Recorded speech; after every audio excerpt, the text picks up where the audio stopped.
This is the core of a modern turbofan engine.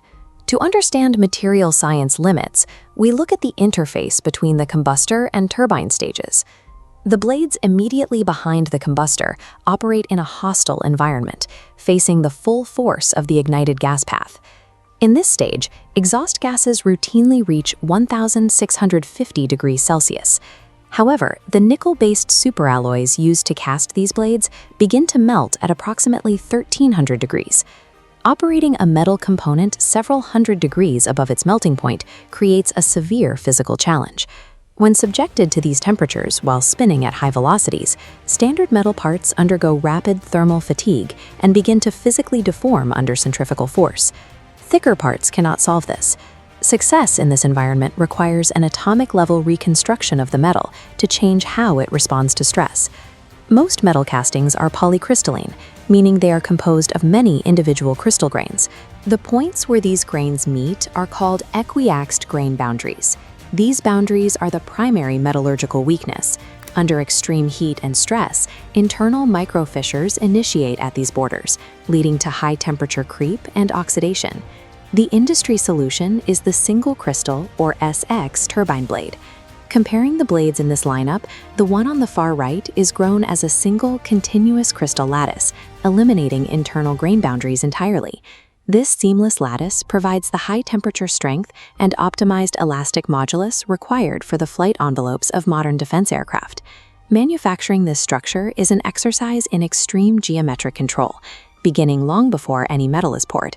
The process uses investment casting, where molten wax is injected into a master mold containing specialized ceramic cores. These ceramic cores define the architecture of the internal cooling channels within the final blade. Their complex serpentine geometry is necessary to manage heat during engine operation. Maintaining strict dimensional tolerances is critical. These cores are often held in place by fine pinning wires to ensure they remain perfectly stable when the wax is replaced by molten alloy. The wax model is then repeatedly dipped into ceramic slurries to build a robust, expendable investment shell around the exterior. This creates a precision mold where every internal and external dimension is locked in before the first drop of superalloy enters the chamber. To grow a single crystal, the foundry utilizes a Bridgman vacuum furnace. The furnace architecture features a radiation baffle that creates two distinct zones, a heating zone at the top and a withdrawal chamber at the bottom. As the mold is slowly withdrawn past the baffle, it creates a high positive thermal gradient. This precisely controls the direction of solidification as the metal cools. At the base of the mold, a helical pigtail grain selector physically blocks all but one crystal grain. This single grain then grows upward to fill the entire cavity, resulting in a seamless, boundary-free lattice. Balancing this one-dimensional heat conduction with the physical geometry of the selector is what enables the growth of a perfect crystal structure.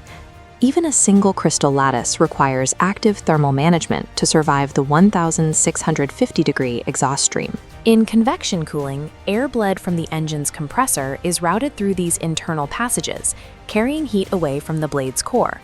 For more critical areas like the leading edge, impingement cooling is used. High-speed internal air jets strike the inner wall of the blade to maximize the heat transfer rate. Finally, through effusion cooling, air escapes through microscopic surface holes to wrap the blade in a protective film of cool air. This engineering keeps the blade at roughly 90% of its melting temperature, which is necessary to maintain structural integrity under load.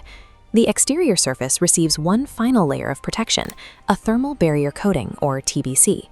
This coating consists of a metallic bond coat, a thin thermally grown oxide layer, and a ceramic top coat, usually made of yttria-stabilized zirconia. While some coatings are sprayed on as flat splats, high-performance blades use electron beam physical vapor deposition. This method grows the ceramic as a series of vertical columns. These columnar microstructures are highly stress-resistant. They allow the ceramic to expand and contract without cracking, even during rapid temperature changes.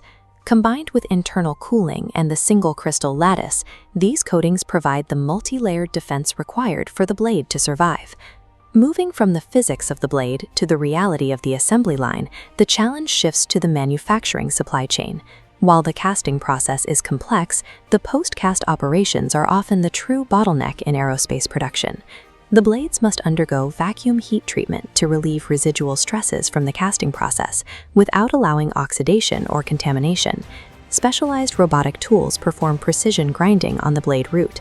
The tolerances are incredibly tight, as the fit with the turbine disc must be perfect.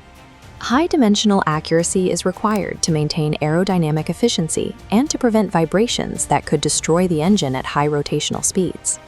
Every blade is then subjected to non-destructive testing and safety certification to ensure there are no internal defects. Mastering these post-cast finishing steps is a significant technical barrier that only a small number of organizations globally can manage at scale. This explains why the recent milestone by PTC Industries is significant. They have transitioned to providing ready-to-fit single-crystal blades for the Indian defense sector's Kaveri engine program. This represents a move toward vertical integration. By merging raw material feedstock, casting, and finishing into a single pipeline, the production process becomes more controlled. In this model, the Strategic Materials Technology Complex in Lucknow provides the alloy science and raw feedstock necessary for the blades. This local capacity is integrated with their UK-based subsidiary, Track Precision, to incorporate global manufacturing standards into the domestic workflow. The impact is a more resilient supply chain with reduced lead times and a higher degree of control over quality and certification. Establishing this level of metallurgical precision allows a country to move the production of its most critical aerospace components entirely within its own industrial ecosystem, removing a long-standing dependency on foreign suppliers.